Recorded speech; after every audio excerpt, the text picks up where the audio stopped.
Welcome back, everybody. It's Mark. Well, I'll tell you what, I've had the boat now for a couple weeks and I've just been kind of getting used to it. It's a very different game than the smaller Heritage. It's you gotta be a little more careful, and I haven't had any issues, but trust me, I've been a lot more careful where I put it.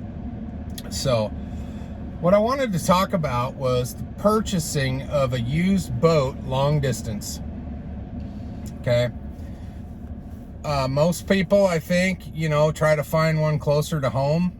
I was about 600 miles from home where I found this one. I was on Facebook Marketplace, which seems to be the spot now to look for boats.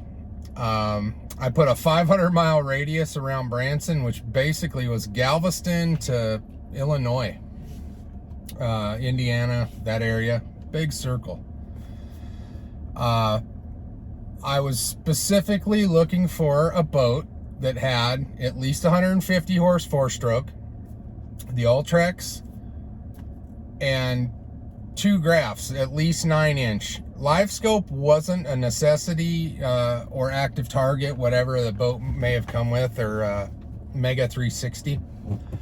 But I wanted 2 nice graphs, regardless of brand. They just happened to be Garmin's, which I'm used to, so that was helpful. And it did come with live scope. So, I mean, there was a lot going on here, and the boat has extremely low hours. So I will be picking up a vessel view for this boat. We'll get back to that, but here's the deal. When you're buying a boat long distance, you have to put a lot of faith in the people you're talking to. Otherwise, it's just a giant waste of time and gas, especially with today's prices.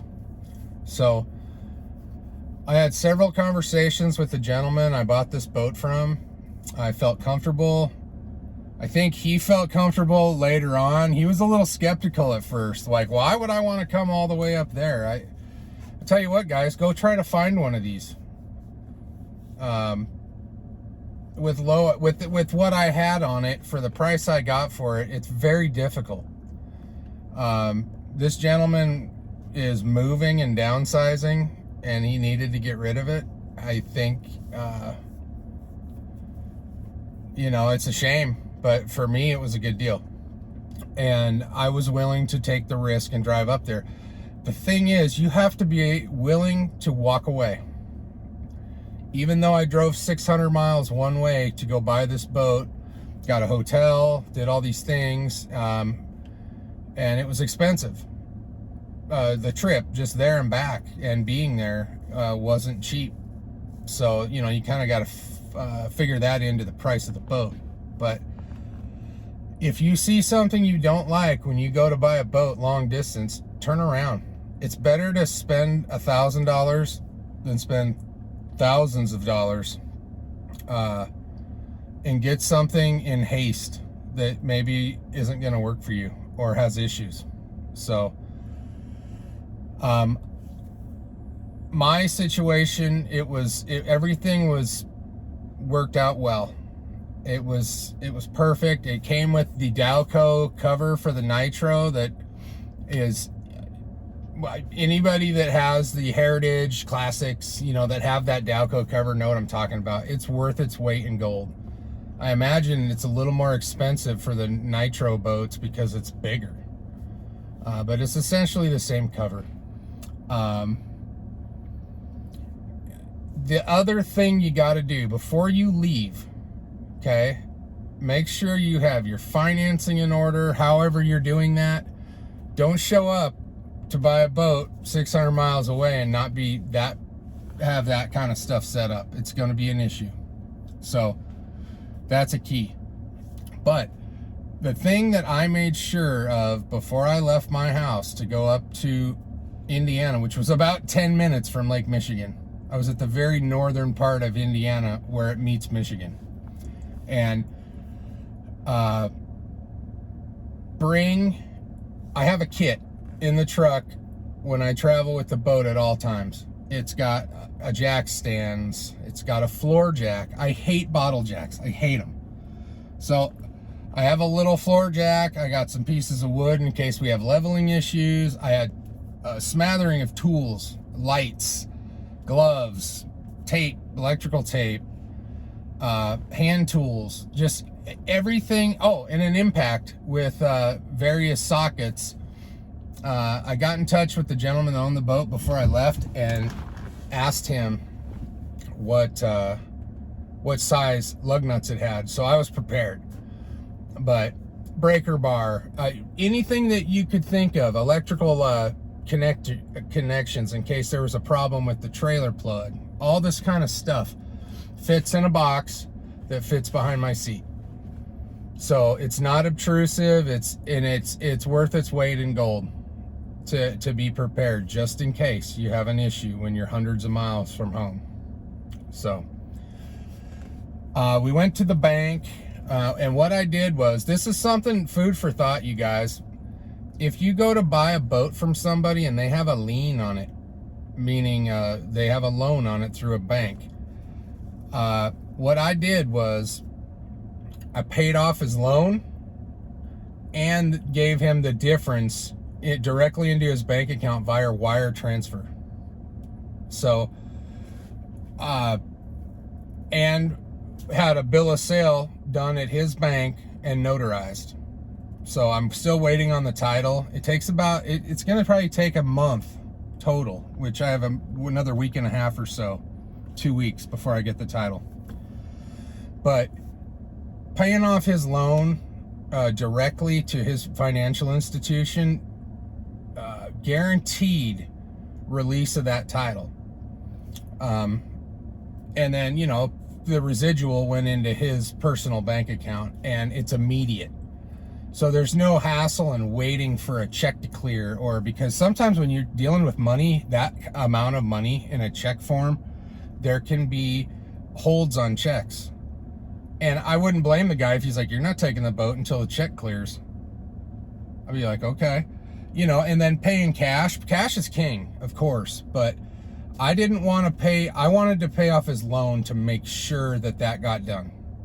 So cash wasn't an option in this purchase for me. So, you know, the banking part of it, though, was smooth. When I wired the money, it was in his account in about 20 minutes. His loan was paid, and the rest of the money was in his account in less than 20 minutes. And we also got the bill of sale signed and notarized, all in that time frame. It was very smooth. It was very easy, and I headed out. I went straight to Chicago, as you guys probably have seen.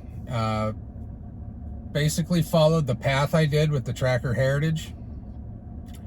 Put it in Lake Michigan at the 31st Street Marina, and drove up the shoreline up until Navy Pier and went through the locks, went downtown. It was, why wouldn't you do that on the first day of ownership of your boat? Or, well, in the first 24 hours.